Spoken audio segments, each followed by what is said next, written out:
Have you ever wondered why someone keeps popping up in your thoughts, despite your best efforts to forget them? What if the presence of this person in your mind isn't some accident or mental mistake, but a message, a lesson, meant specifically for you? What if these persistent thoughts are not random occurrences, but rather teachers sent by your own deeper consciousness? This isn't a new age concept or a quick fix technique, but an ancient Buddhist insight that has been contemplated by monks for over 2 millennia. The Buddha, a man who understood the mind like no one before him, discovered that our most persistent thoughts, the ones that seem to haunt us in the quietest moments, are not our enemies, but our greatest guides. In this journey, you won't find empty comfort or easy solutions that fade by morning. Instead, we will explore the deeper meaning behind why certain people take up residence in our minds. You'll learn that these thoughts carry wisdom, lessons of healing and awakening that only appear when we stop fighting against them. It's not about pushing them away or desperately trying to forget. It's about understanding what they are trying to teach us. Take a deep breath and settle in. This journey could change how you relate to your mind and heart forever. There comes a moment in our lives when we realize that our minds are not always our allies. Thoughts about someone persist long after the interaction is over, lingering like an uninvited guest. It seems that no matter how much we try to push them away, they return, often more stubbornly than before. But what if I told you that in Buddhism, these thoughts aren't seen as enemies? Instead, they are viewed as teachers, messengers sent by your deeper consciousness to reveal something profound about the state of your heart and mind.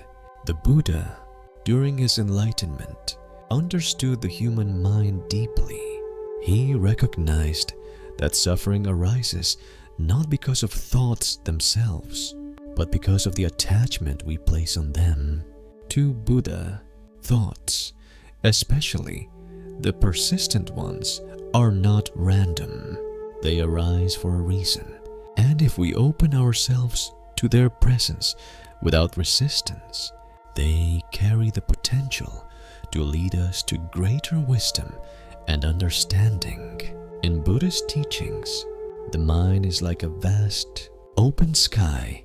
Thoughts, including those that linger and persist, are like clouds passing through it. Sometimes, these clouds are dark and heavy, carrying with them storms of grief or frustration.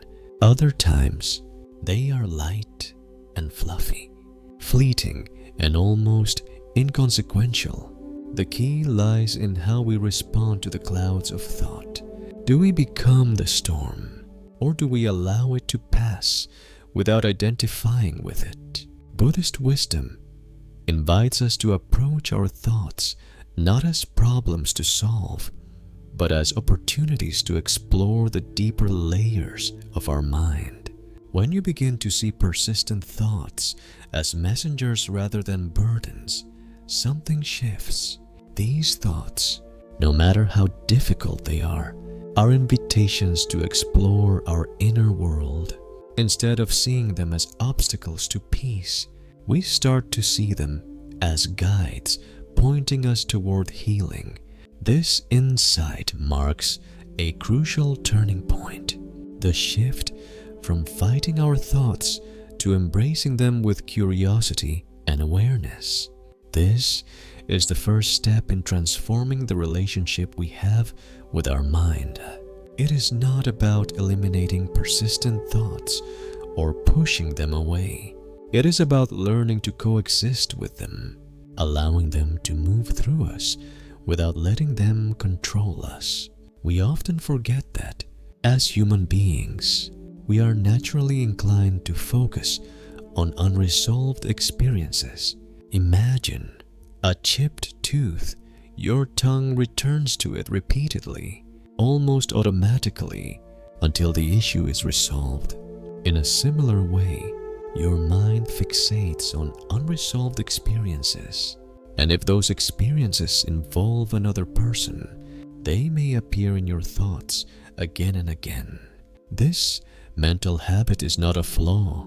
It is simply your mind's attempt to heal itself. Think of your mind as a garden.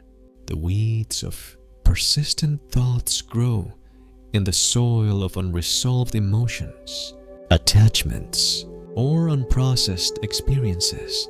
Rather than pulling these weeds out in frustration, Buddhism teaches that we should tend to the garden with patience and care, understanding that each thought that arises has the potential to help us grow.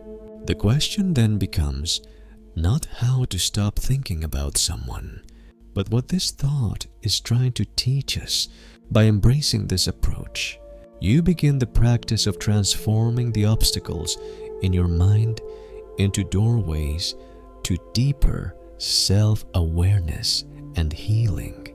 As we walk through life, it's easy to believe that the persistent thoughts about someone are the problem. They feel like an endless loop, the same thoughts circling back again and again, dragging us into a vortex of frustration and confusion.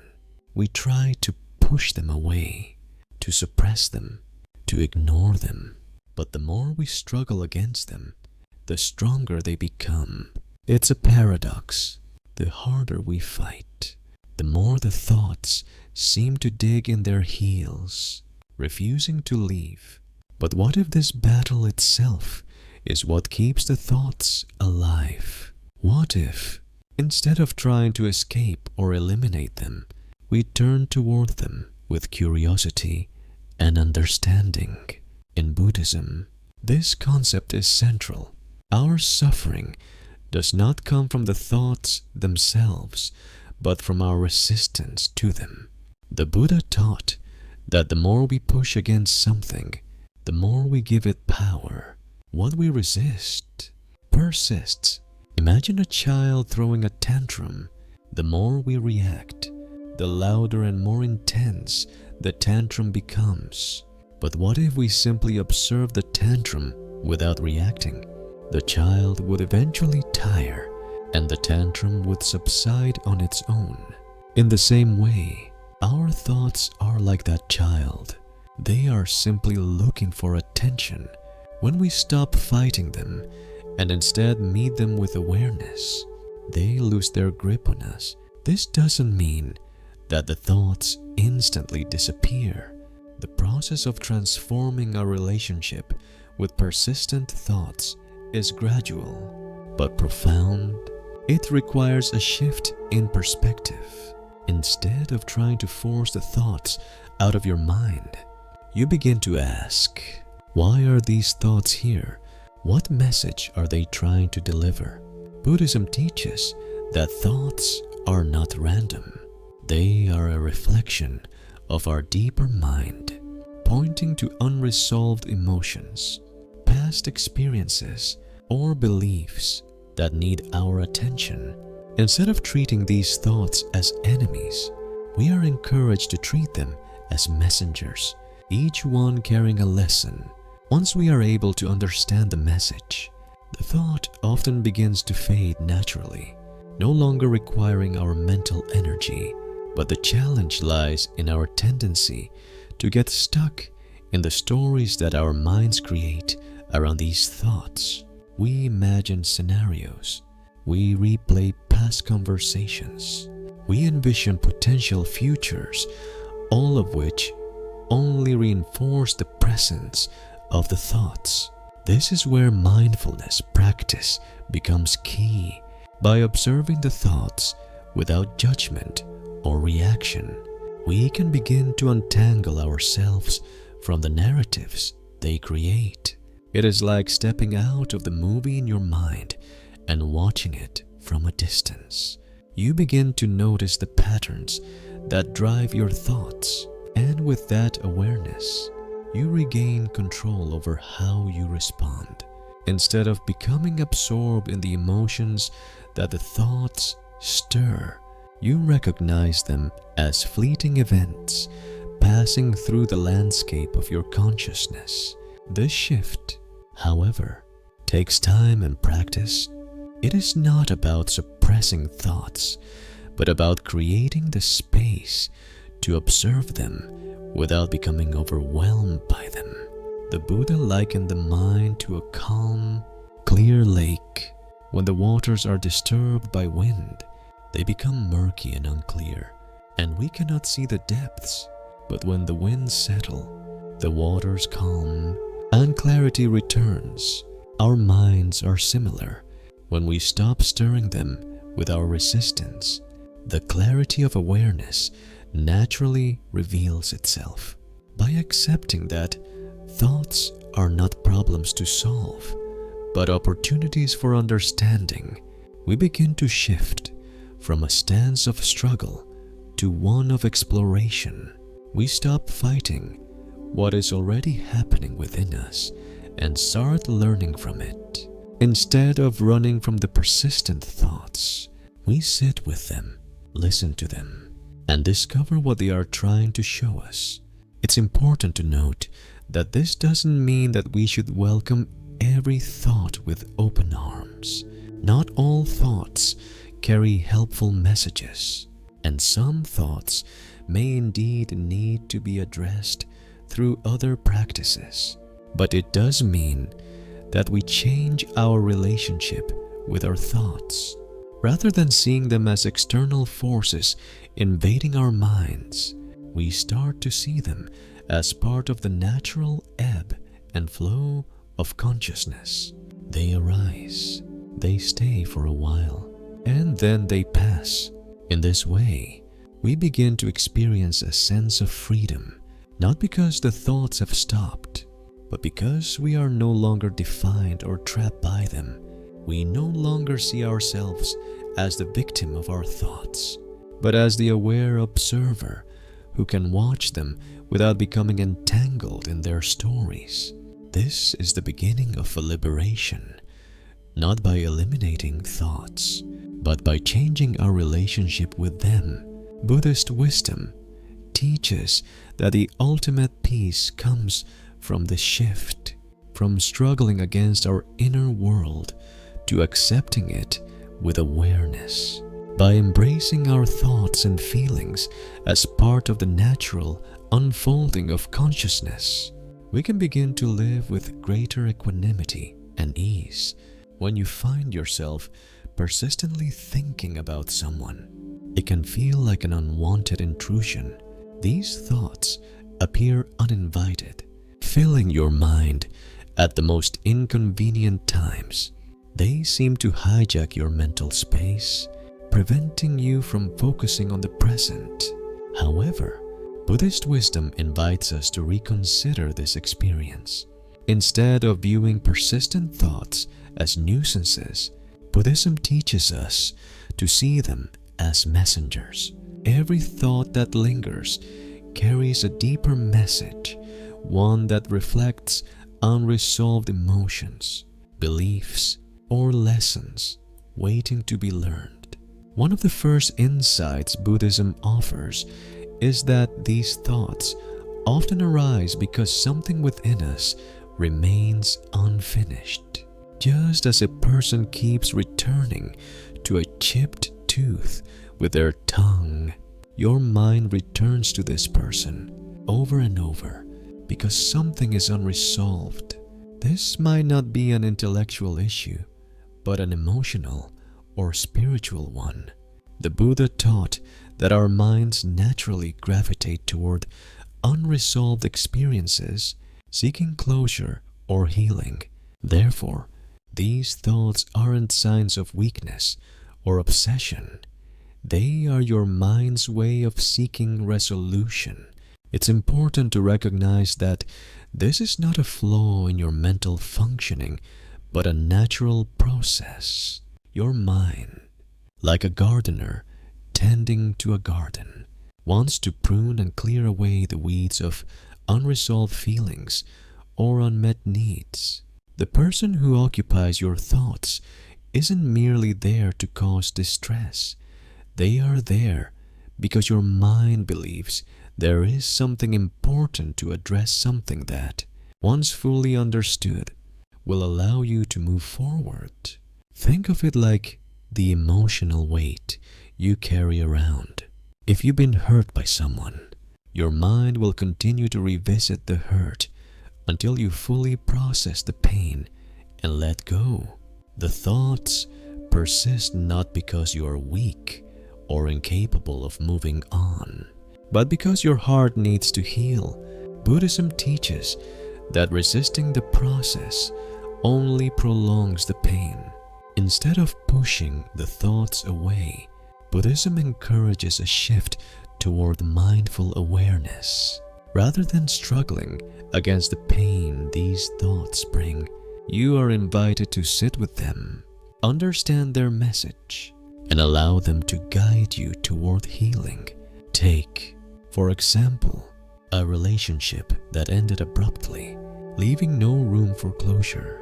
The thoughts about that person may haunt you because something remains unspoken, perhaps anger, regret, or even love. In Buddhist terms, these emotions are unfinished business, and your mind's fixation on the person is simply a way of asking, "Can you give me the space to process this?" This shift in perspective can be transformative. Instead of approaching your thoughts with frustration, you begin to see them as an invitation to explore what is unresolved within yourself. The Buddha's teachings are deeply compassionate in this regard. He does not judge us for having persistent thoughts, but invites us to understand them with kindness and curiosity. The question becomes not, "Why can't I stop thinking about them?" but, "What are these thoughts trying to reveal to me about myself?" When we begin to view persistent thoughts in this way, they no longer seem like insurmountable obstacles, but opportunities for self-reflection and growth. Instead of letting them control us, we take back our power by engaging with them consciously, with the intention of understanding their deeper meaning. As you begin to shift your relationship with persistent thoughts, you may start to notice subtle changes in your emotional landscape. Instead of feeling swept away by the current of your thoughts, you might find that you are able to observe them with a sense of calm detachment. This doesn't mean you are cold or indifferent to the emotions that arise, but that you are no longer at the mercy of them. You begin to recognize that you are the observer of the thought, not the thought itself. This process can be incredibly healing. As you engage with your thoughts, you may discover hidden beliefs or unresolved emotions that have been influencing your life without your conscious awareness. You might realize, for example, that you are holding on to anger because you've never fully acknowledged the pain someone caused you. Once you can see this clearly, the thoughts about that person begin to lose their grip. You no longer feel the need to replay the scenario over and over in your mind, seeking resolution.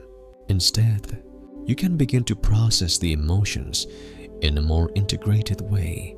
In this light, persistent thoughts become not something to avoid, but something to engage with, something that can help you become more whole. The Buddha's teachings ask us to see our inner world, including our persistent thoughts, not as something to escape from, but as a rich terrain to explore. By doing so, we move toward deeper self-understanding and Ultimately, healing. One of the most common reasons that someone occupies your thoughts is attachment disguised as love. In our culture, we often confuse the two, attachment and love. We believe that thinking about someone constantly, obsessively, is proof of our deep feelings for them. However, according to Buddhist wisdom, there is a significant distinction between true love and attachment. Attachment, when it masquerades as love, brings with it feelings of suffocation, need, and clinging. True love, on the other hand, brings spaciousness, freedom, and peace. Attachment creates a mental loop that holds the other person in your thoughts. The thoughts are not free, they are needful. You don't simply remember them with warmth, but you mentally grasp at them, rehearsing past conversations or imagining future interactions. These thoughts are laden with anxiety, jealousy, or longing, always accompanied by the subtle belief that you need this person to be complete. Buddhism teaches that attachment is the primary cause of suffering because we cling to people and experiences as though they are permanent, unchanging, and essential for our happiness. But nothing in this world is permanent. Not the person in your thoughts, not the emotions you feel, nor the relationships you hold dear. The Buddha observed that our minds become like hands trying to grasp water. No matter how tightly we hold, the water slips away. When we are attached, we grasp at people and experiences, thinking that if we can just hold on tight enough, we can possess them, make them ours, and secure our happiness. But attachment, like the hand squeezing water, only leads to pain. When we grasp too tightly at someone, we set ourselves up for inevitable loss. People change, relationships evolve, and nothing external can truly belong to us. You can recognize attachment disguised as love by the quality of suffering it brings. When you think about this person, do you feel a sense of lack? Do you feel incomplete, yearning for something you believe they can provide? Does thinking about them create a sense of anxiety or desperation, as if their presence is something you need in order to feel whole? If so, this is attachment, not love. True love, even when tinged with sadness or longing, carries an underlying peace. It recognizes that the person's well-being, their happiness, their freedom are important to you regardless of what they can give back to you. True love does not have expectations. It is not a contract or a transaction. It is a deep and unconditional wish for the other person's happiness and peace. True love does not demand or grasp. It simply wishes well. When attachment presents itself in your thoughts, you can begin to recognize it not as love, but as a deep need. You need their approval, their affection, or their attention to feel validated. The thoughts about them arise not from a place of love, but from a place of insecurity or lack. And as long as these thoughts remain rooted in attachment, they will never bring you peace. They will keep you locked in a cycle of desire, fear, and suffering. Buddhism offers a way out of this cycle. The first step is to stop fighting the thoughts and the attachment itself. Rather than struggling to stop thinking about the person, you are invited to look deeply at the nature of the attachment. What is it that you believe you need from this person? What is the deeper desire that these thoughts are pointing toward? In Buddhist practice, we do not ignore or suppress these desires. Instead, we investigate them with mindful awareness. By doing so, we begin to recognize that the attachment is rooted in our own inner state, not in the other person. This understanding is liberating. When you realize that attachment is the root of your suffering, you can begin to let go of the need to control or possess the other person. The next time thoughts of them arise, you can observe them without the need to act on them. You can notice how the mind creates stories of longing and need, and you can let those stories pass without clinging to them. Instead of thinking, "I need them to love me," you can think, "I wish for them to be happy, regardless of whether they return my love." This simple shift in perspective opens up a vast space of freedom. The Buddha taught that the path to true freedom lies in the recognition that we are not defined by our attachments. Our true nature is one of spaciousness and peace, and when we let go of attachment, we come closer to experiencing that true nature. In the case of persistent thoughts about someone, you do not need to fight them or force them away. Instead, you need to examine them with awareness, recognizing that they are rooted in attachment and not in true love. By seeing this clearly, the attachment begins to loosen, and with it, the persistent thoughts lose their hold over you. The process of letting go is not instantaneous, and it is not without challenge, but with patience and practice, you begin to experience a sense of peace, even in the presence of the thoughts. You realize that the person you once thought about obsessively no longer defines you. They no longer have the power to fill your mind with longing or desire. They become simply another thought in the vast field of consciousness, no more significant than any other passing moment. This is the essence of the Buddhist teachings, to free ourselves from the grip of attachment so that we may experience true love, which is spacious, unconditional, and peaceful. True love does not demand, it simply wishes well. It does not grasp, it lets go. And as you practice letting go of attachment, you move closer to the peace and freedom that have always been your true nature.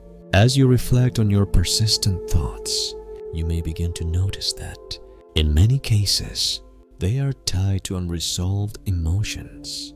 These emotions, whether they are anger, sadness, regret, or even joy, may not have been fully experienced or processed at the time they arose. In Buddhist psychology, this is one of the primary reasons why someone may stay in your thoughts long after the relationship or interaction has ended. The emotional energy surrounding that person has not yet been fully felt and integrated. When emotions are suppressed, ignored, or not fully expressed, they can remain in the subconscious, quietly influencing our thoughts and behaviors. Your mind may return to this person over and over, not because you are obsessed, but because the emotional programs associated with them are still running in the background of your mental life. Just as a computer consumes energy when too many tabs are open, your mind expends energy on these unprocessed emotions, draining your mental clarity and creating a sense of unease. Take, for example, a relationship that ended abruptly. Perhaps there was an argument that never got resolved, or a feeling of abandonment that was never addressed. These unexpressed emotions can cause your mind to revisit the situation repeatedly, hoping to bring the emotional process to a natural completion. This is why, despite your best efforts, you cannot stop thinking about them. The emotions tied to that person need to be fully experienced in order for your mind to find peace. Buddhism teaches that emotions are not inherently bad. They are a natural part of the human experience and are not to be suppressed or avoided. Instead, the practice involves bringing mindful awareness to these emotions as they arise. For example, the next time thoughts of this person emerge, instead of getting lost in the mental narrative, replaying past arguments, or imagining a different outcome, try to focus on the emotion that accompanies the thought. Is there sadness, anger, fear? Let yourself feel these emotions fully, without judgment, without trying to change them. This may sound counterintuitive at first. Why would you want to fully experience emotions that are painful or difficult? Yet, Buddhist practice teaches that by allowing yourself to truly feel these emotions, you allow them to pass through you. It is not about indulging in the emotion or identifying with it, but about simply noticing it as it is, just a passing experience in the vast space of your consciousness. A Zen master once said, "The only way out is through. The emotions are not the problem. Our resistance to them is."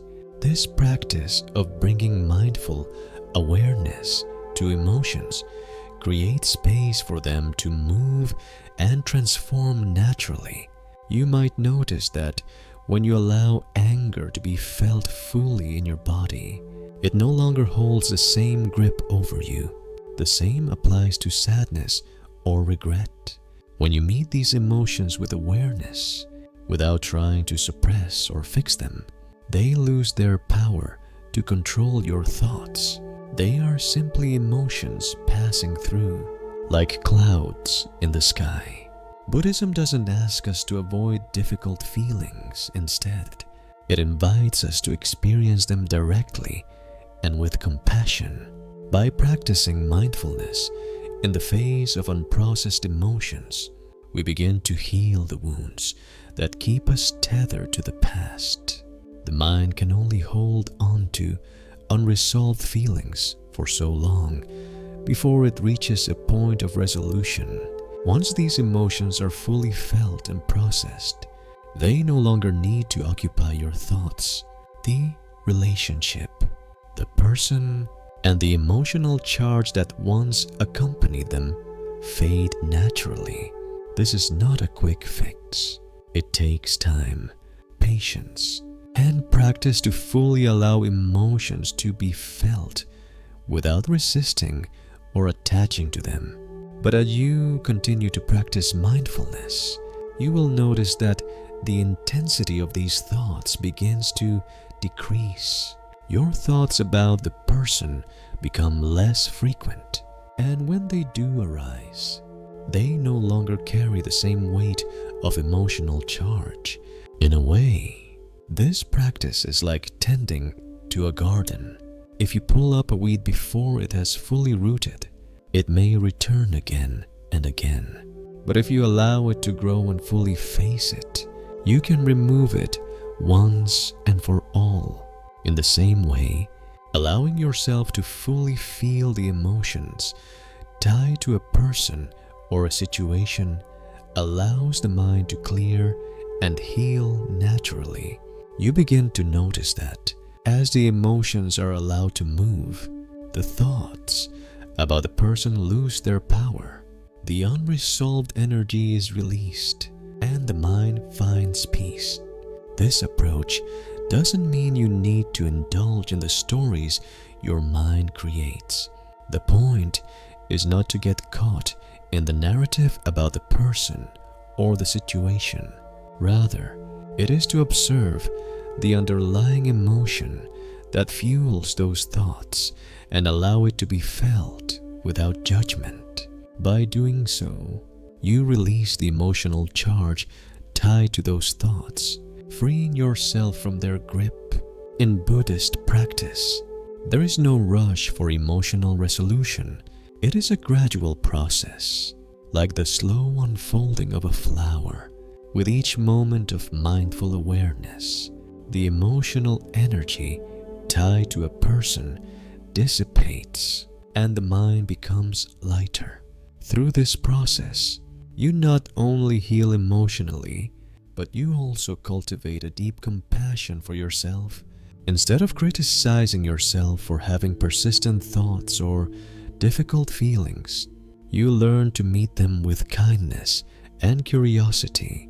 When someone occupies your thoughts relentlessly, it can feel like a personal failing, or perhaps you think there is something wrong with your mind.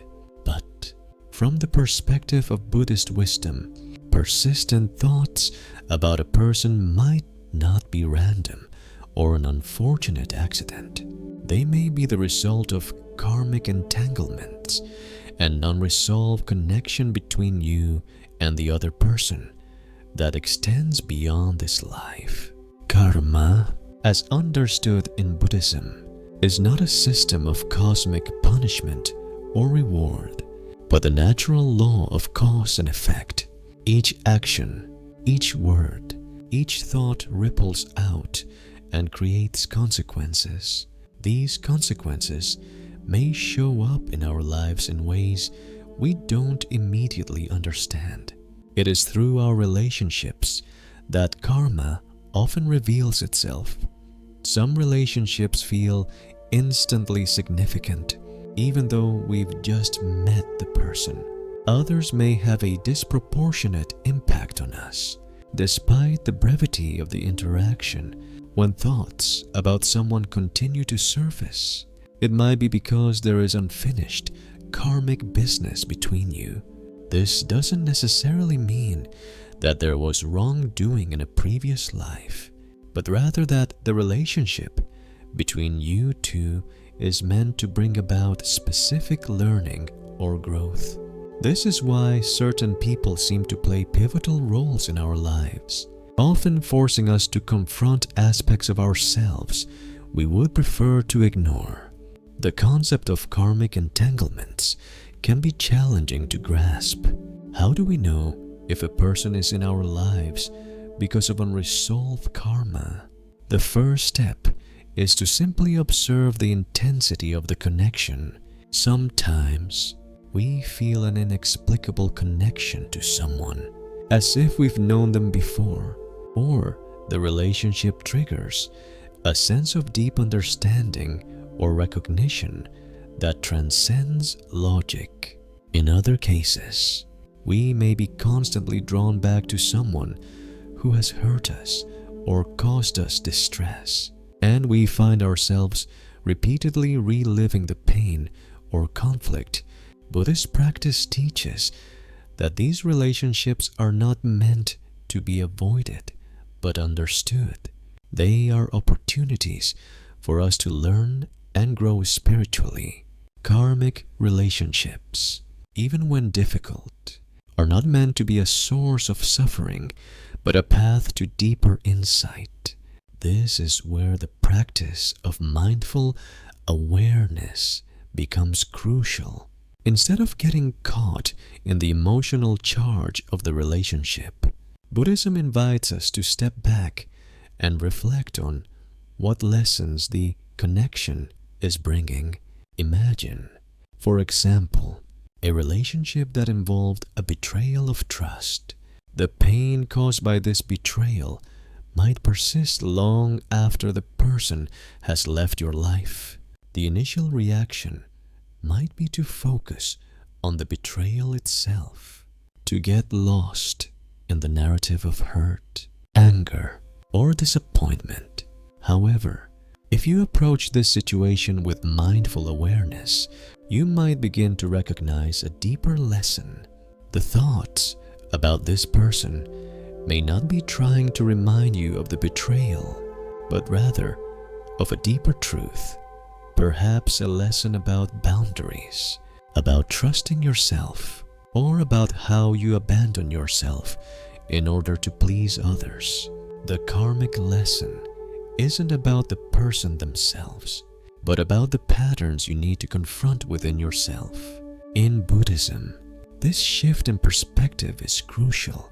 Instead of viewing the persistent thoughts as a problem to be solved, we begin to see them as a teaching moment.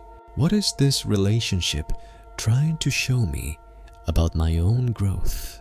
What aspects of myself have I neglected or failed to see?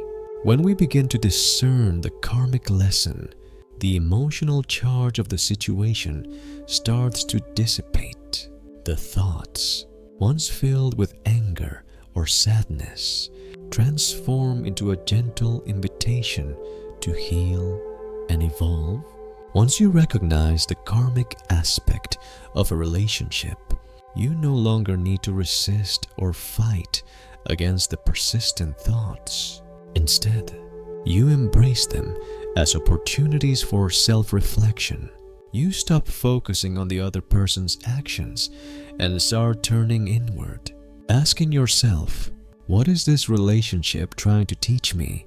How can I learn from it?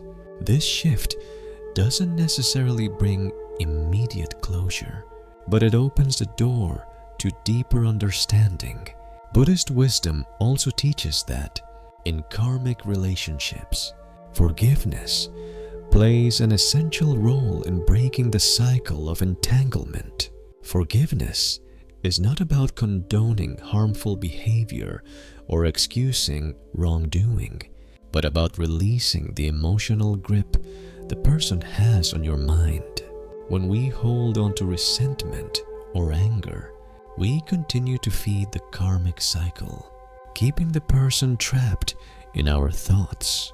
But when we forgive, not in the sense of forgetting, but in the sense of letting go of the attachment to the hurt, the connection begins to loosen and the thoughts gradually fade.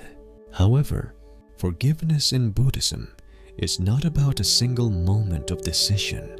It's a process, just like everything else in life.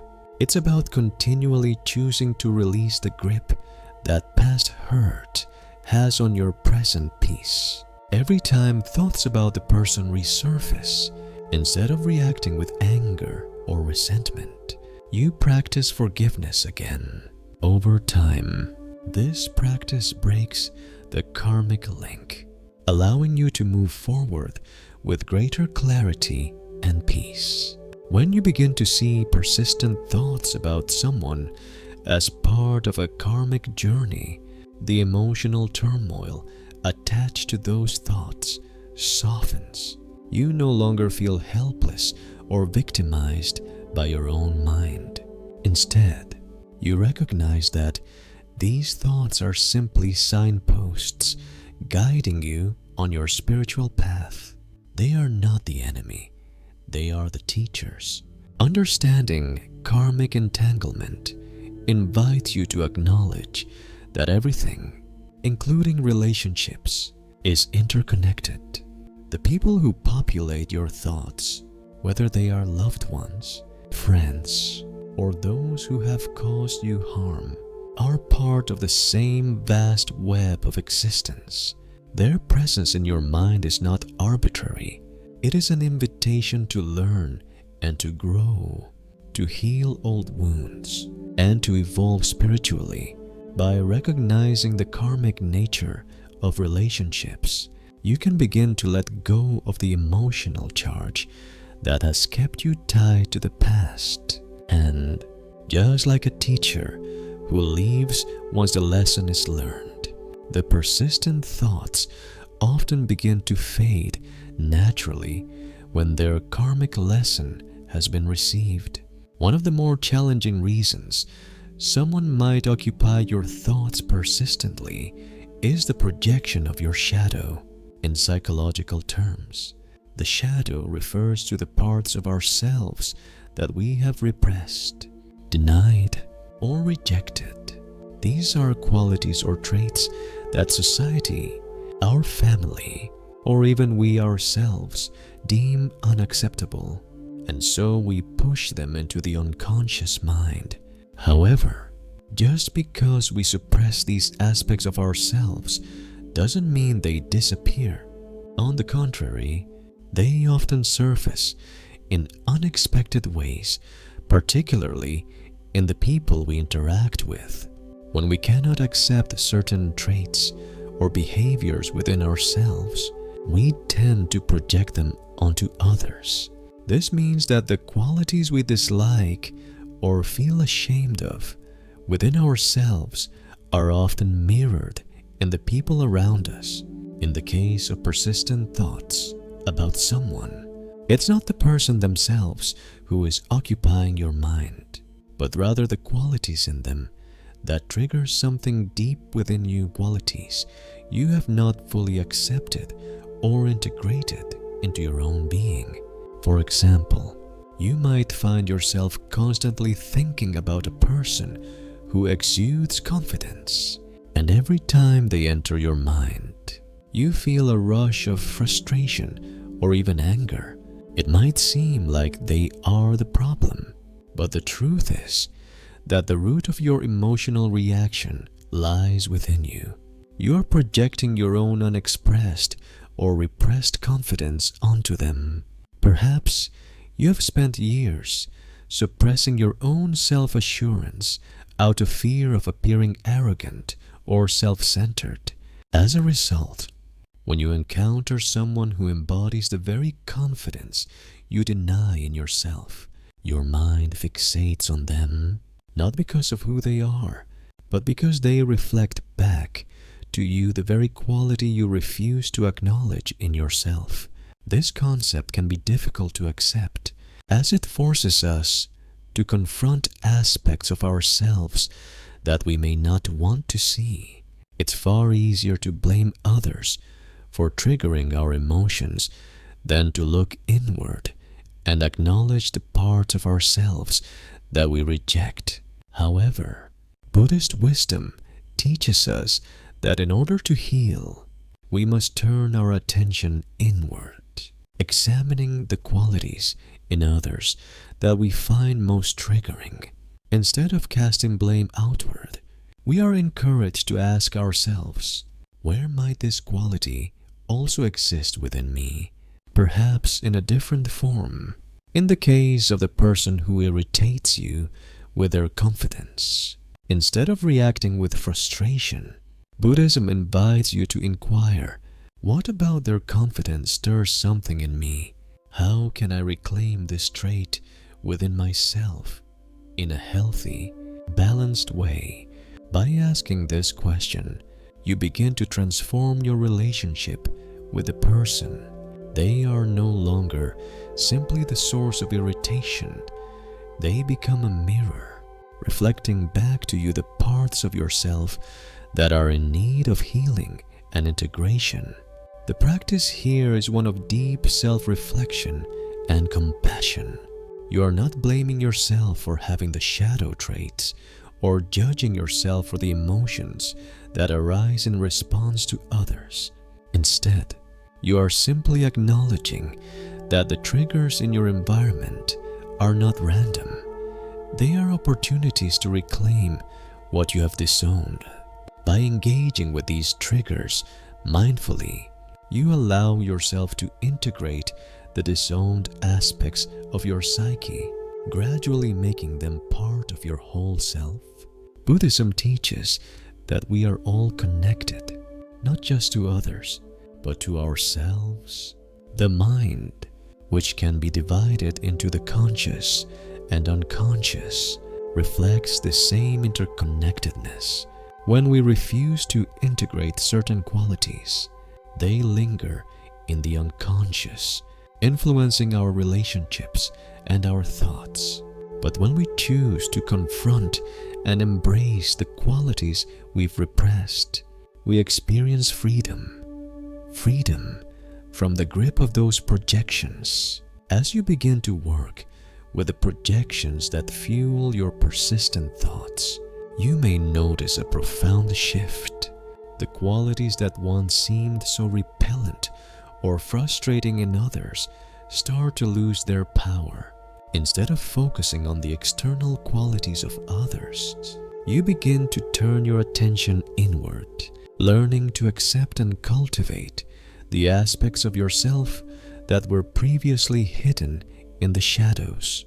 This doesn't mean you begin to behave exactly like the people who triggered you, but it does mean you stop rejecting the part of yourself that they represent. This process is not instantaneous. It takes time, patience, and practice to reclaim repressed qualities and integrate them into your being. But with continued mindfulness, the projections gradually diminish. You stop fixating on others and start focusing on your own growth. The person who once dominated your thoughts with their qualities that triggered your unresolved emotions no longer holds the same power over you. They are simply another human being, as complex and imperfect as you are, no longer a symbol of your repressed traits, but a reminder of your ongoing journey toward self-acceptance. In the Buddhist view, integrating the shadow does not mean becoming perfect. It means accepting all aspects of ourselves, those we are proud of and those we try to avoid. When we learn to accept ourselves fully, including our shadows, we achieve a sense of wholeness and inner peace. We no longer see ourselves as fragmented, as people in need of fixing, but as beings worthy of love and acceptance, exactly as we are. In the end, the person who won't leave your thoughts is not there by chance. They are a catalyst in your spiritual growth, inviting you to explore your own inner world, confront your projections, and embrace the parts of yourself that you have long denied. They are your teacher, not by choice, but by necessity, showing you the way toward self-realization and healing. Another reason someone might occupy your thoughts with unwavering persistence is due to a fixation on outcome. We all have expectations about relationships, about how things should unfold, and about how we want our connections with others to look. These expectations can range from seeking reconciliation or recognition to hoping for closure or even revenge. When these outcomes don't manifest as we envisioned, we are left in a state of longing, constantly returning to the mental landscape of the person who has failed to meet our desires or expectations. Buddhism teaches us that attachment to specific outcomes is one of the primary causes of suffering. Our minds become fixated on the idea that a particular outcome, be it an apology, a reunion, or some form of closure, will bring us peace. Yet, the more we fixate on this desired result, the more we chain ourselves to it. Thoughts of the person continue to dominate our minds because we believe that the relationship can only be resolved in a particular way. For example, if someone wronged you in the past and you are waiting for them to recognize their mistake and apologize, your thoughts about them might revolve around imagining this apology. You may replay past conversations, rehearse how you would respond, or fixate on the justice of receiving an acknowledgement. The same dynamic occurs when you are seeking closure from a relationship that ended without resolution. Your mind repeatedly returns to the person, convinced that if only the right words were spoken, or if only the situation had turned out differently, peace would finally be achieved. However, Buddhism offers a radical shift in this approach. rather than placing our peace in the hands of an external outcome. The teachings of the Buddha encourage us to find peace in accepting things as they are, without attachment to how we wish them to be. True peace comes not from achieving a particular outcome, but from accepting reality as it is, without resistance or expectation. Think of the example of a monk who had been forced to carry a woman across a muddy road, breaking his vow not to touch women. His companion, who had been silently observing, later asked him, "How could you break your vow and carry that woman?" The first monk calmly replied, "I put her down on the other side of the road. Are you still carrying her?" This simple exchange illustrates the Buddha's teachings on attachment to outcomes. While the monk's actions may have appeared contradictory at first, he recognized that the real issue wasn't the vow itself, but the attachment to the expectation of how he should act. Once he had completed the action, he let go, without carrying the burden of regret or mental fixation in your own life. This teaching can be applied to the persistent thoughts about the person who occupies your mind. Instead of waiting for them to fulfill your specific desire, whether it be an apology, an explanation, or even an acknowledgement of their wrongdoing, you begin to release that attachment. The Buddha's wisdom encourages us to stop postponing our peace, to stop believing that our happiness depends on the actions of others, and to instead find peace in the present moment, regardless of external circumstances. This shift does not mean that you approve of what happened or that you deny the hurt or pain caused by the person in question. It simply means that you stop postponing your peace until some external condition is met. When you stop waiting for someone else to give you closure or validation, you free yourself from the mental cycle of obsession. You stop defining your well-being by the external world and begin to cultivate peace within yourself, independent of any specific outcome. Buddhism teaches that true freedom lies in releasing the need for things to be different than they are. This is a profound practice of acceptance. It doesn't mean you will never feel anger or sadness about the past, but it means that even in the face of those emotions, you don't hold on to them. You don't use them as a mental anchor that keeps you stuck in a cycle of longing for something that cannot be changed. You allow yourself to feel the emotions, process them, and then let them pass. You stop clinging to the desire for an apology, a reconciliation, or a particular resolution, and instead embrace the present moment as it is. This practice of non-attachment to outcomes allows you to engage with your thoughts from a place of peace and acceptance. The thoughts about the person, which once seemed to be the center of your mental world, no longer dominate your attention. They still come, but they are no longer tied to a specific expectation or demand. They are simply thoughts passing through without the emotional charge of longing or frustration. It's not an easy practice, and it certainly doesn't happen overnight. Our minds are wired to seek closure, to desire resolution, but with consistent practice, you can begin to free yourself from the mental prison of fixation on a specific outcome. As you let go of the expectation that someone else will meet your emotional needs, you begin to realize that your peace, your freedom, and your happiness are not dependent on others. They are within you all along, waiting to be uncovered.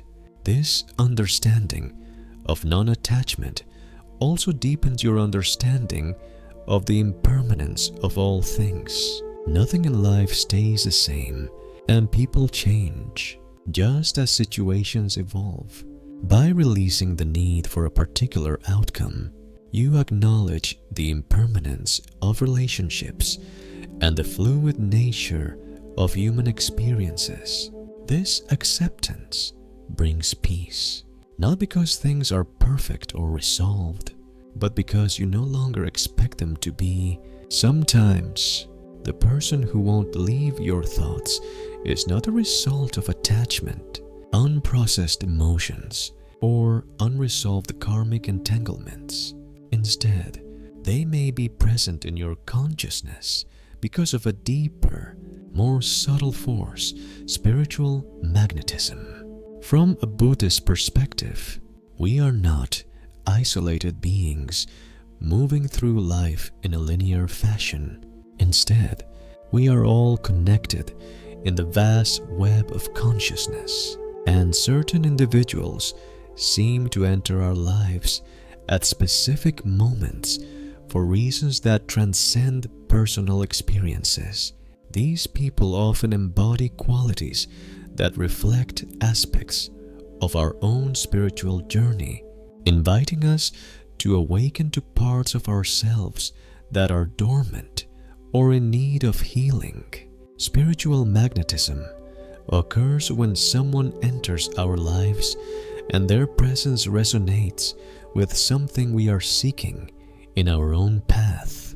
This connection often feels profound, as if meeting them is not an accident, but a part of something larger unfolding in our consciousness. It may not be about them as individuals, but about the energy or the spiritual lessons they bring into our awareness. For example, you might find yourself consistently thinking about someone who lives with great authenticity or freedom traits that you might admire but feel you lack in yourself. Their presence might trigger a longing for the same authenticity, the same freedom, and your mind cannot help but revisit them, not because of what they did to you or what you hope to achieve with them, but because they represent a quality that your soul is being called to cultivate. In Buddhism, there is a beautiful concept called Dharma. Friends, individuals who come into our lives to help us grow spiritually. Sometimes these friends challenge us, sometimes they support us, but in either case, they are playing an important role in our spiritual evolution. The person who occupies your thoughts due to spiritual magnetism may be fulfilling this role for you, whether or not they are consciously aware of it. Buddhist practice invites us to look at these individuals not as sources of frustration or longing, but as mirrors reflecting back to us the qualities we are being called to develop.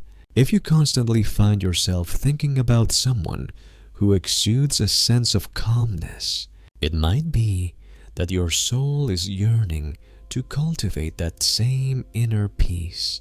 The person is not there to provoke your attachment, but to act as a spiritual mirror, helping you recognize the qualities within yourself that are still hidden or unexpressed.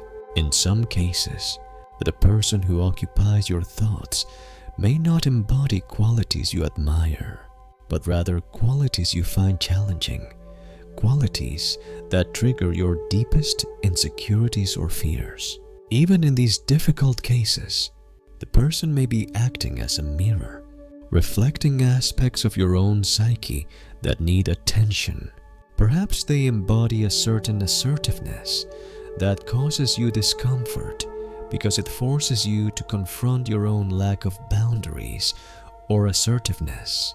The discomfort you feel is not necessarily about them, but about the parts of yourself that you have not yet fully acknowledged. This deeper connection between souls is what Buddhist wisdom calls spiritual magnetism. It is the recognition that our consciousness is not separate from others, but interconnected. When someone remains in your thoughts due to spiritual magnetism, it may feel like you are being drawn to them like a force you cannot control. But this pull is not about them as individuals. It is about what they represent for your own spiritual growth. By contemplating this, you begin to shift from a perspective of obsession to one of curiosity and learning. The practice here is not about obsessively trying to make this connection manifest in the external world. It is about reflecting on what this person represents for you and using their presence in your thoughts as an opportunity for self-awareness. Ask yourself, what quality do they embody that I long to express in myself? Rather than trying to force a specific outcome with this person, the focus is on recognizing what they are reflecting back to you about your own inner path. The Buddhist teachings invite us to embrace these moments of connection with gratitude, not because the person is perfect, but because they are helping us recognize something essential about ourselves. When we let go of the attachment to how the relationship should unfold and instead appreciate the qualities that they represent, we can begin to unlock a deeper sense of peace. These individuals are, in essence, helping us remember parts of ourselves that may have been forgotten or neglected. By accepting the mirror they provide, we can transform persistent thoughts about them into a gateway for spiritual growth and self-realization. This perspective shifts the relationship from a source of obsession to a source of insight. The person who once seemed like a distant or unreachable figure becomes a teacher, and their role in your life becomes clearer. They are not there to fulfill your desires or expectations, but to awaken something within you. The more you recognize this, the less power the thoughts about them have over you. You stop fixating on them as a separate individual and instead focus on the qualities they are helping you uncover within yourself. In a sense, spiritual magnetism is not about attachment or obsession. It's about connection and awakening. The people who appear in your life, whether briefly or for a long time, carry within them lessons and reflections that are essential for your spiritual evolution. And when we approach these individuals with mindfulness, we can begin to transform the thoughts of them from distractions into valuable opportunities for growth. Once you recognize the pull of spiritual magnetism, you no longer feel at the mercy of your thoughts. Instead of struggling against them, you can begin to ask, what is it about this person that resonates so deeply with me? What are they teaching me about myself? And in doing so, you begin to liberate yourself from the mental loops that once seemed impossible to escape. The persistent thoughts that once felt like burdens now become signposts on your spiritual journey, guiding you toward the parts of yourself that are waiting to be embraced. As you continue to explore the nature of persistent thoughts, you may come to a profound realization that changes everything. The Buddha's teachings offer a truth that can feel both liberating and disorienting. Everything is impermanent, and this includes both you and the person who dominates your thoughts. Emptiness, in Buddhist philosophy, refers to the fundamental nature of reality, that nothing exists independently or permanently. The thoughts that occupy your mind including those about a particular person, are not as solid and fixed as they appear. They are momentary appearances in the vast expanse of your consciousness, arising and passing like waves on the ocean. This teaching on emptiness reveals that the persistent thoughts you have about someone are not as real or substantial as you might think. In fact, these thoughts, along with your sense of self and even the person you are thinking about, are not fixed, unchanging entities. They are fluid, transient, and interdependent with everything else. This realization can be startling, as it challenges our deeply held beliefs that we and others are solid, separate beings. But Buddhism encourages us to look deeper and see that what we consider to be self and other are mere constructs of the mind, shaped by our perceptions, memories, and attachments. When you consider the person who dominates your thoughts, you may begin to see them not as a fixed, independent entity, but as a collection of shifting perceptions. The mental image of them in your mind is not the real person, but a projection, a snapshot frozen in time, based on your past interactions, your emotional reactions, and your desires. But the person you are thinking about is not the same person they were in the past, and neither are you. Both you and they are constantly changing, influenced by countless factors. The person who once filled your thoughts with longing or anger is not a static figure, but a dynamic being, evolving just as you are. This understanding of emptiness, of the fluid, ever-changing nature of all things, offers profound freedom. When we realize that the person in our thoughts is not a permanent, fixed entity, the grip they have on our minds begins to loosen. We start to see that the relationship we are obsessed with, the past events we are replaying, and the emotions we are holding on to are all part of a shifting mental landscape. These thoughts are not who we are. They are passing phenomena in the ever-changing flow of consciousness. In Buddhism, this recognition of emptiness is key to freeing ourselves from attachment. When we are attached to the idea of a fixed self and a fixed other, we create suffering.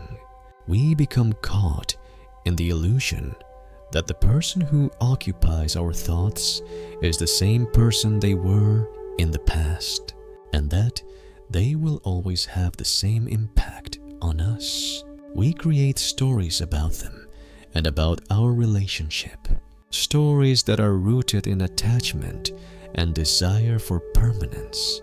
But when we embrace the truth of emptiness, we see that these stories are just that, stories. They are not the ultimate truth. The Buddha's teachings remind us that everything is in constant flux.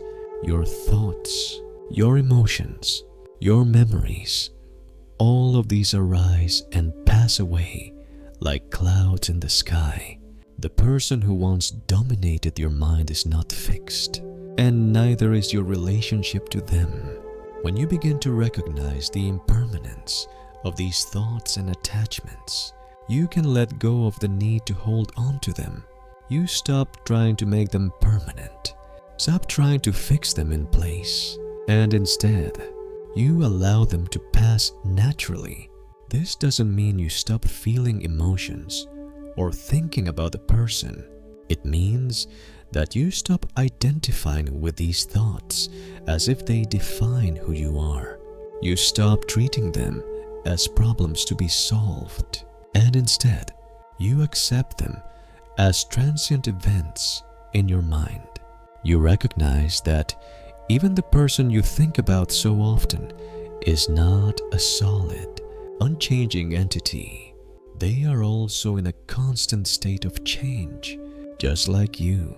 Embracing emptiness frees you from the belief that things should be a certain way, that the person should be a certain way, or that you should feel a particular way about them. It opens you to the truth that everything, including your thoughts, emotions, and relationships, is in a constant state of flux. This acceptance of impermanence allows you to live more freely without being bound by the stories or attachments that once defined your relationship to the person in your thoughts. Once you come to this realization, the persistent thoughts begin to lose their power. They no longer feel like burdens that you must carry. Instead, they become simply passing events in the vast space of awareness. When you recognize the impermanent, interconnected nature of all things, you no longer feel the need to hold on to any particular thought. You no longer try to control the narrative or make the thoughts stop. You simply let them arise and pass, like waves on the ocean, knowing that they are not who you are. You are the awareness in which these thoughts arise and dissolve. This understanding of emptiness is liberating because it helps you release your attachment to the fixed idea of the person who occupies your thoughts. It helps you see that your thoughts and the emotions tied to them are not permanent truths, but fleeting phenomena. With this understanding, you can approach the persistent thoughts not with frustration or resistance, but with gentle acceptance. You can let them come and go without being disturbed by them. And as you do, you begin to experience a sense of peace that comes from recognizing the fluid, impermanent nature of all things. As you continue to explore your relationship with persistent thoughts, another key practice emerges: the art of embracing thoughts with awareness rather than fighting them. This practice is at the heart of Buddhist meditation and mindfulness teachings. When persistent thoughts arise, whether about a person, an event, or an emotion, the natural tendency is to push them away or become overwhelmed by them. But Buddhism invites us to take a radically different approach, to meet these thoughts with awareness, curiosity, and compassion rather than resistance. The first step in this process is to simply observe the thought rather than getting lost in the storyline or emotional charge that it brings. You turn your attention to the thought itself. You watch it arise in your mind, noticing its texture, its shape, its content. Is it a memory, a fear, a longing?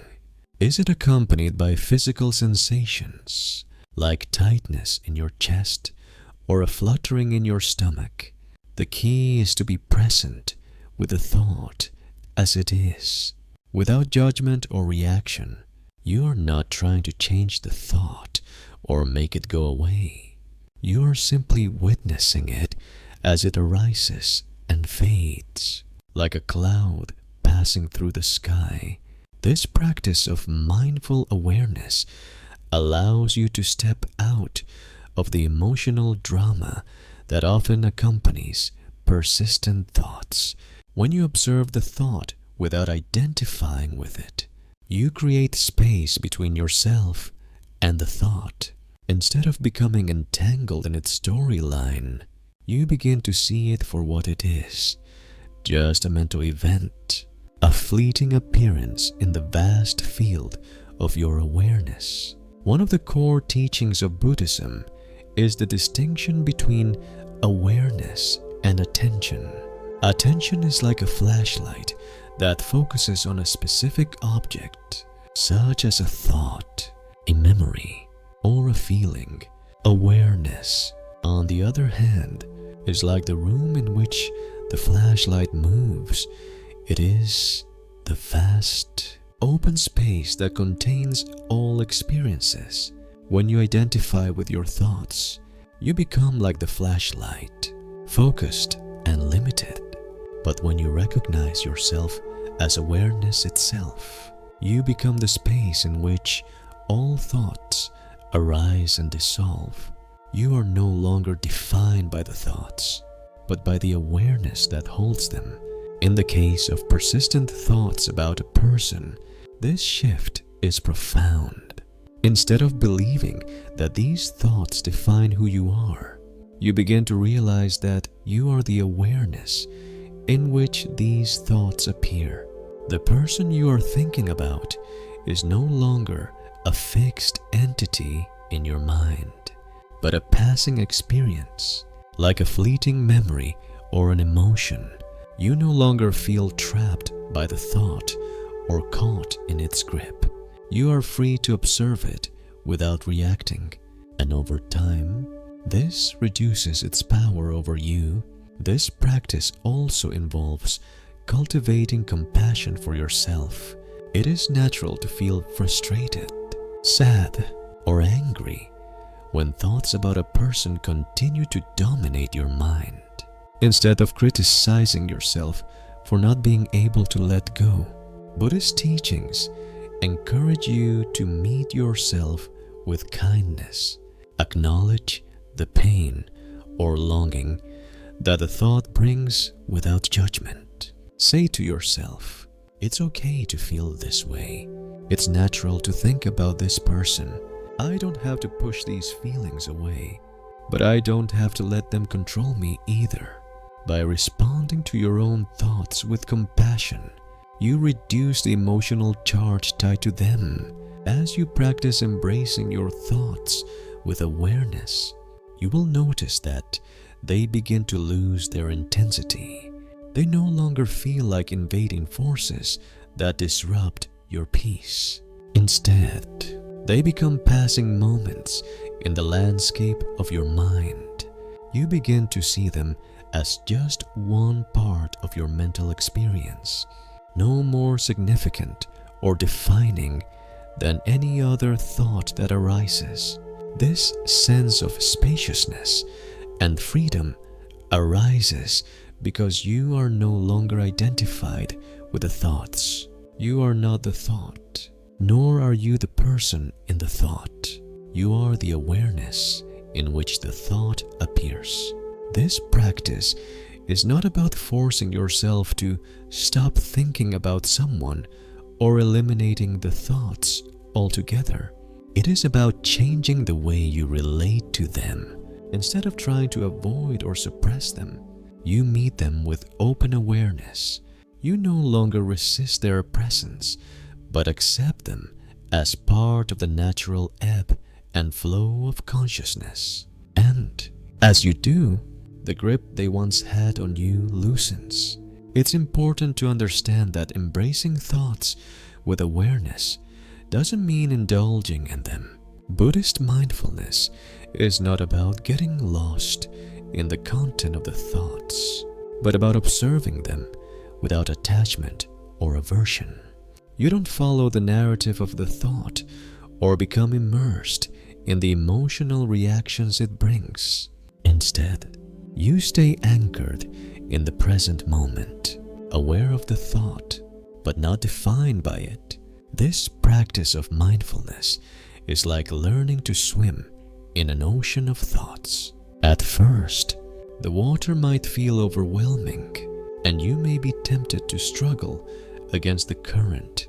But with practice, you begin to float.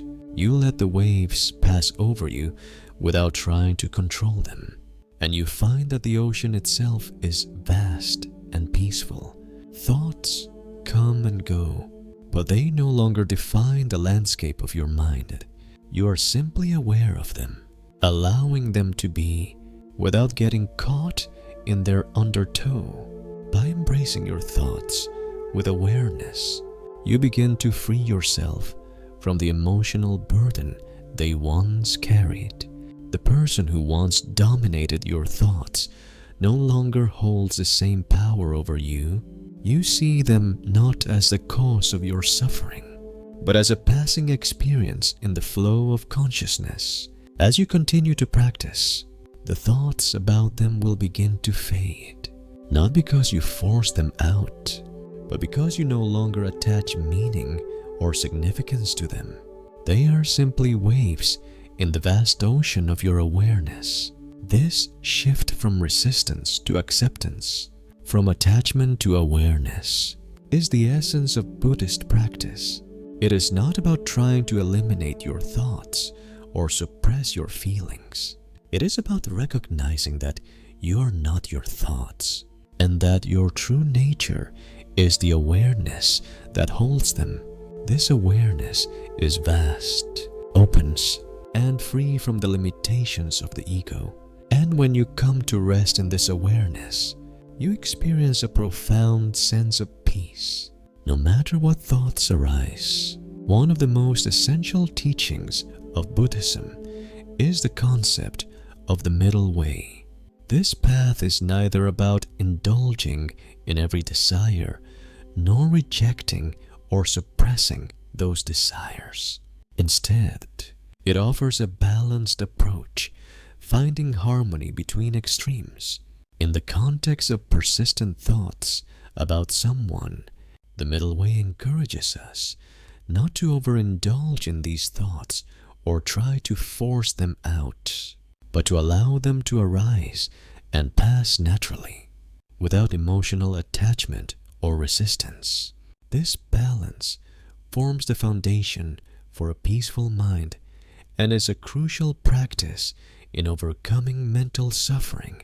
Often, we find ourselves trapped in a cycle of extremes. Either we obsess over the person in our thoughts, imagining every scenario, replaying every moment, or we try to forcibly push the thoughts away as if they were unwanted intruders.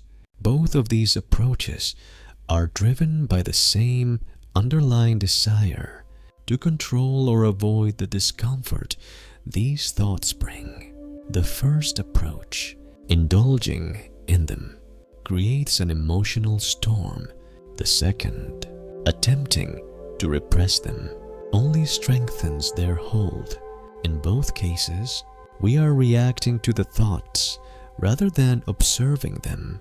Buddhism offers a third option, to observe the thoughts with awareness and curiosity, but without attaching to them. This does not mean that the thoughts will disappear immediately, nor does it suggest that we should suppress them. It means we learn to engage with them in a more balanced way. We acknowledge them, but we do not become identified with them. Instead of chasing after every thought or trying to force it away, we simply notice it and let it pass. We neither push the thought aside nor get lost in its narrative. The key is to hold a steady, calm awareness without being swept up in the waves of thought. The middle way can be illustrated with the metaphor of a musician playing a string instrument. If the string is too loose, the instrument will not produce a sound. If the string is too tight, it will snap. The string must be tensioned just right to create a harmonious sound. In the same way, our thoughts about someone must be held with the right amount of attention, neither too tightly nor too loosely. When we are too attached to the thought, we create mental tension, causing suffering. When we are too detached, we risk avoiding the emotional lesson that the thought may bring. The balance lies in holding the thought lightly and without judgment, simply allowing it to be part of the natural flow of the mind. This approach does not require perfection. It is about shifting from a mindset of resistance to one of awareness. Every time you notice yourself either indulging in the thought or attempting to suppress it, you can gently return to the middle way. You don't need to be harsh with yourself for getting lost in the thought. Simply acknowledge that the thought has arisen, and without adding to it, return your focus to your breath, body sensations, or a broader awareness. This constant return to balance gradually changes the way your mind responds to persistent thoughts. The Buddha's middle way teaches us that the path to freedom is not about eliminating all thoughts or emotions, but about understanding and accepting them as part of our experience. When we meet persistent thoughts with the balance of the middle way, we start to see that these thoughts are not permanent parts of our identity. They are just passing events in the landscape of consciousness. This realization allows us to experience the thought without being overwhelmed by it or trying to push it away. As we practice this middle path, we begin to notice that the thoughts no longer have the same power to control us. They arise, but they no longer disturb our peace. The middle way encourages us to hold these thoughts with compassion and mindfulness. Instead of treating them as intrusions or burdens, we recognize them as opportunities for awareness.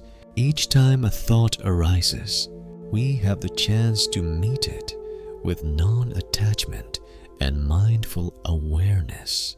This is not about pretending the thoughts don't exist or denying the emotions they bring. It is about acknowledging them fully without becoming entangled in them. Over time, as we practice this balance, we start to feel lighter, less burdened by the persistent thoughts, and more at peace with our inner experience. As you continue on this path, you will begin to notice subtle shifts in your relationship to these thoughts. You might find that the thoughts come less frequently, or when they do arise, they are no longer as emotionally charged. The middle way invites us to stay present in the moment, to experience the thoughts as they are, without getting lost in them or fighting against them. This balance of presence, neither grasping nor rejecting, is where freedom lies. It's not about controlling the mind or eliminating unwanted thoughts. It's about learning to relate to them in a way that does not disturb our sense of peace. When you meet the persistent thoughts with this awareness, you begin to realize that you are not your thoughts. You are the awareness that notices the thoughts. The thoughts are simply passing phenomena, and you are the vast space in which they arise and dissolve. By practicing the middle way, you create the conditions for your mind to remain spacious, free from the grip of any one thought, and open to whatever arises in the present moment. This path does not promise instant freedom from persistent thoughts. It is a gradual process. But as you continue to practice, you begin to experience greater ease in your relationship with your mind. You no longer see the persistent thoughts as obstacles, but as opportunities to cultivate awareness, compassion, and peace. The middle way is not about reaching a final destination where you are free from all thoughts. It is about learning to walk the path with mindfulness, accepting each thought as it comes and goes, and realizing that the true freedom lies in the space of awareness itself.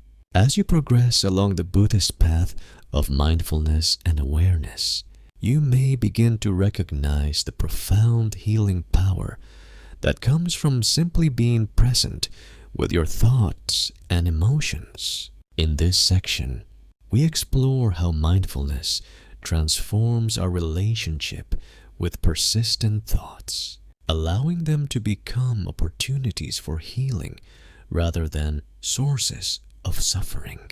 This practice involves learning to be with your thoughts, not as an observer detached from them, but with full presence and compassion, allowing the healing process to unfold naturally.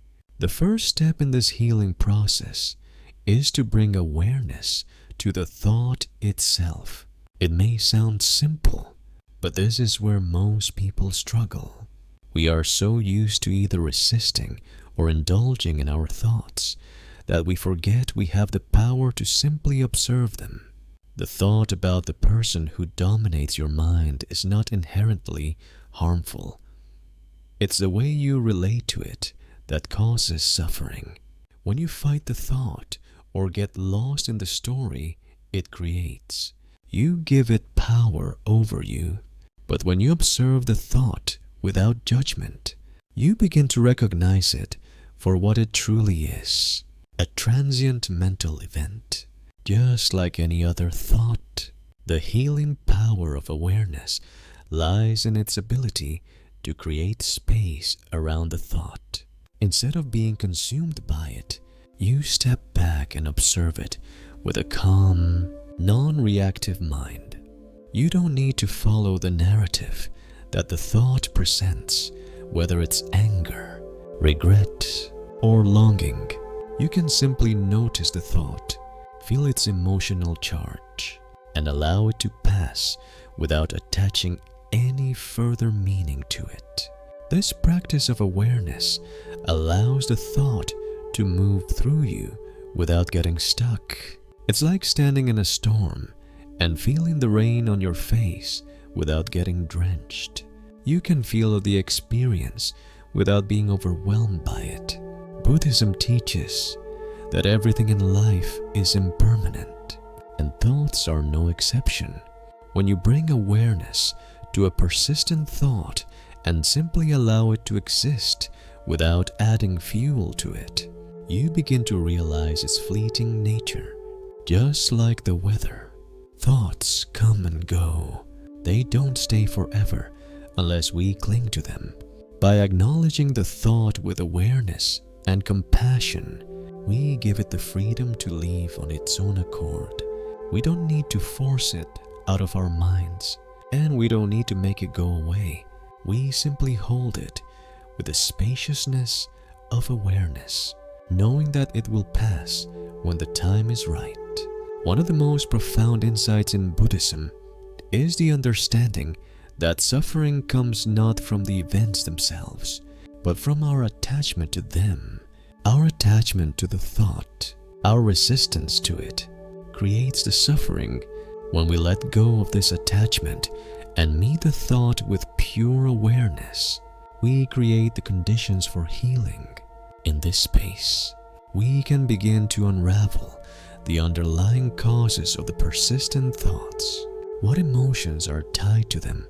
What unprocessed pain or unresolved desire is fueling them? Through the power of awareness, we begin to peel back the layers of our mental experience, revealing the deeper wounds that need to be healed. For instance, if your thoughts about the person are filled with regret, you may begin to realize that the regret is tied to unexpressed feelings or unmet needs. Maybe you never got the closure you were seeking, or perhaps you feel guilty for not standing up for yourself. By bringing awareness to the emotional charge of the thought, you can begin to process those feelings. The person who occupies your mind is no longer just a source of frustration or longing. They become a catalyst for self-reflection and emotional healing. You can begin to ask yourself, what do I need to learn from this? What part of me is asking for attention or healing? Through this practice, you begin to release the emotional hold the person has over you. They no longer dominate your thoughts, because the thoughts are no longer tied to unresolved emotional needs.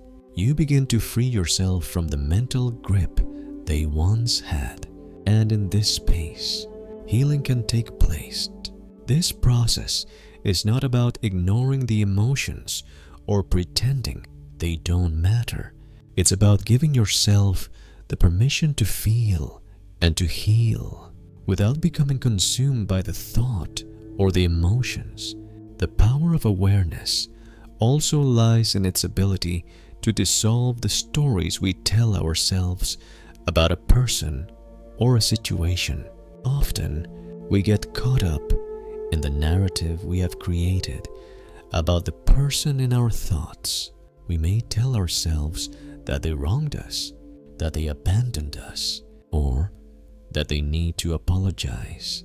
These stories, while real to us, are just that, stories. When we bring awareness to the thought, we begin to see that the story is not fixed or permanent. It is just a mental construct based on our interpretation of past events. By observing the thought with awareness, we begin to see the story for what it is, a series of mental images and judgments that are constantly changing. Once we see the story for what it is, we begin to release it. We no longer hold on to the belief that this person's actions define us or that we need something from them to feel complete. We can let go of the need for closure or validation and find peace in the present moment.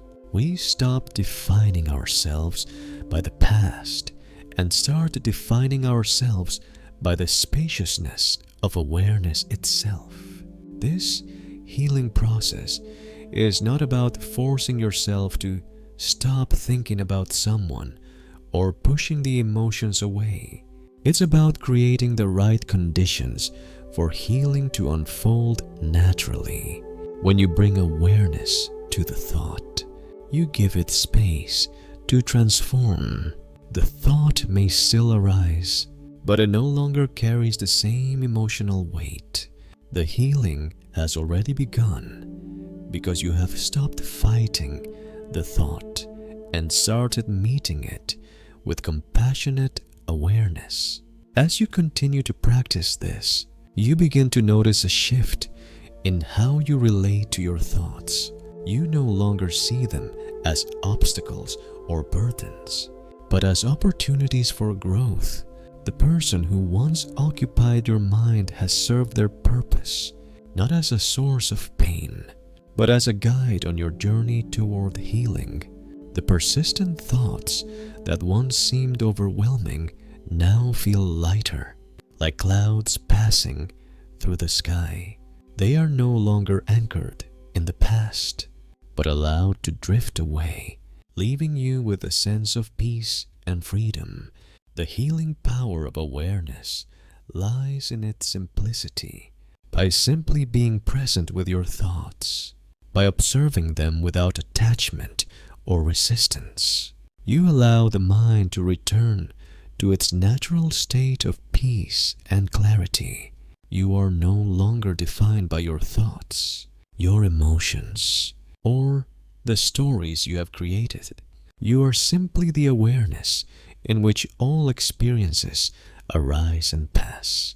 This awareness is your true nature, and as you return to it, you discover a profound sense of freedom and healing that is always available to you. As we come to the final section of our journey, a profound truth begins to emerge. True freedom does not lie in eliminating persistent thoughts or suppressing emotions, but in recognizing that you are not defined by them. Buddhist wisdom teaches that the mind, like the sky, is vast and open, and thoughts, whether persistent or fleeting, are merely clouds that pass through it. They do not alter the nature of the sky. In the same way, your thoughts about a person, no matter how persistent, do not define who you are. You are the awareness in which these thoughts arise and dissolve. This realization of non-identification is one of the most liberating aspects of Buddhist practice. When you stop identifying with your thoughts, you break free from the cycle of attachment, suffering, and fixation. The person who occupies your thoughts is no longer an entity outside of you, an obstacle you need to overcome, but a reflection of your inner world. The persistent thoughts are not external intruders. They are movements in your consciousness, arising due to specific causes and conditions, and you are not those movements.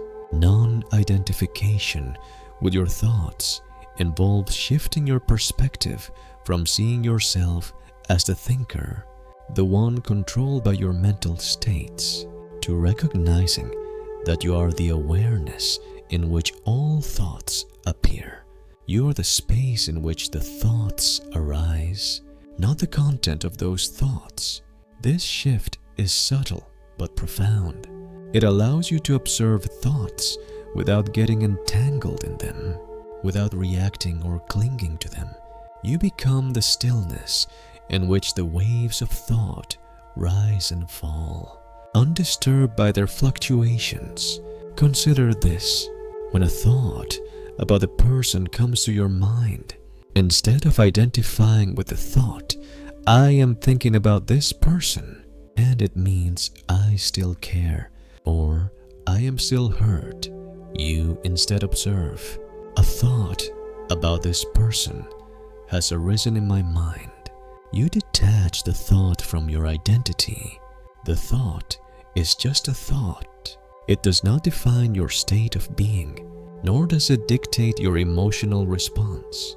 You begin to see the thought as it is, an impermanent, transient event in the vast space of awareness. This realization offers freedom. You no longer have to wrestle with thoughts that seem to persist.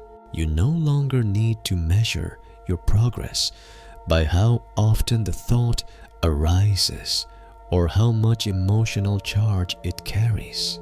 Instead, you measure your growth by how quickly you can return to awareness when the thought arises, how gracefully you can allow it to be without becoming lost in it. The freedom that comes from non-identification is not the absence of thoughts. It is the presence of awareness that is independent of them.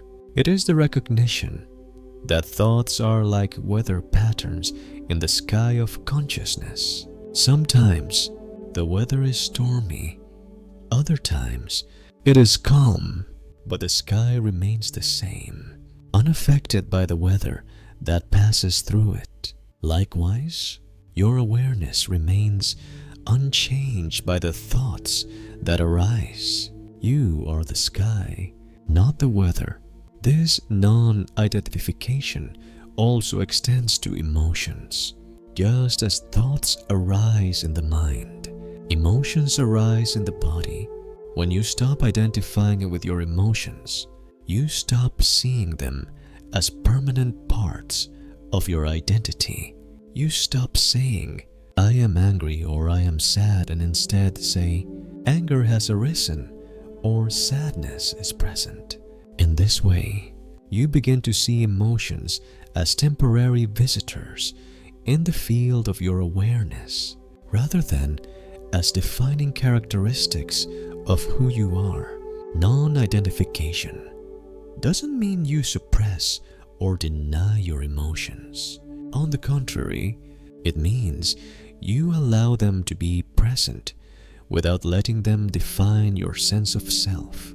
You observe them with compassion and awareness, knowing that they are impermanent and will eventually pass.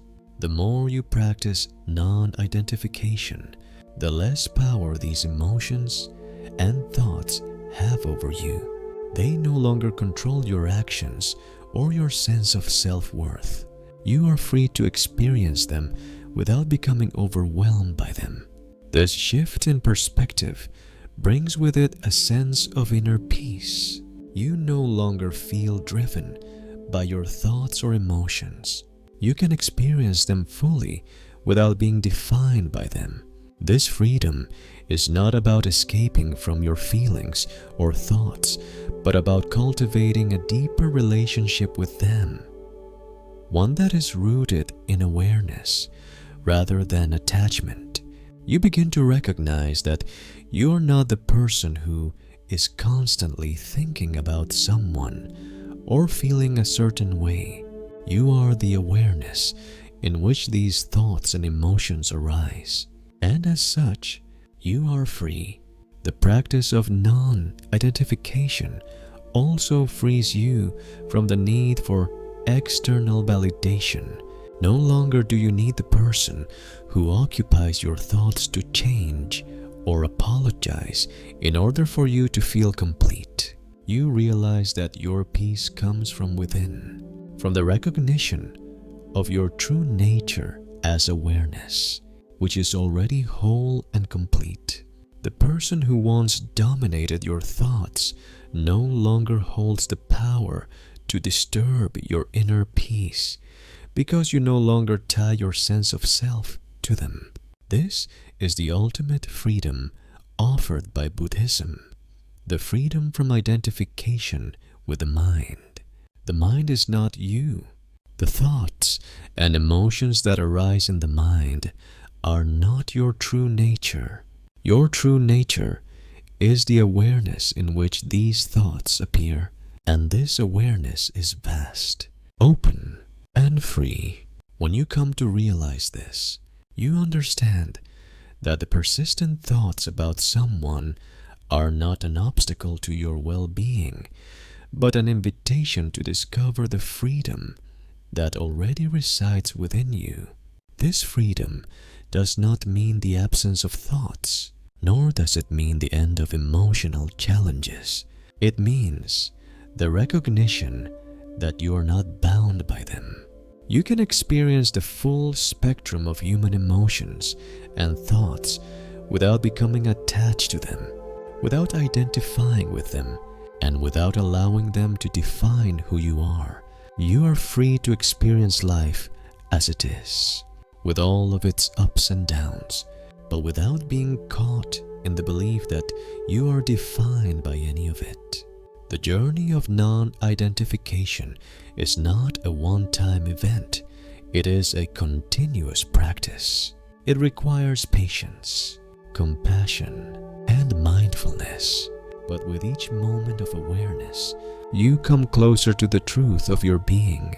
You come closer to realizing that you are not your thoughts, your emotions, or your past experiences. You are the awareness that witnesses them all. And in this recognition, you find freedom. As you embrace this freedom, the person who once seemed to dominate your thoughts becomes just another passing cloud in the vast sky of your awareness. Their power over you fades, not because you force them out of your mind, but because you've learned to meet them with awareness and compassion.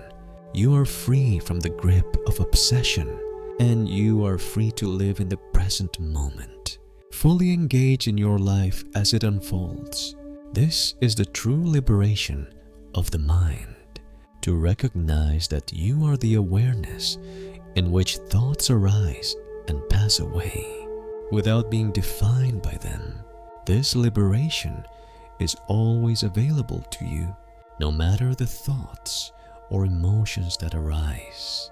You are already free, and with each practice, you come closer to recognizing this freedom in every moment.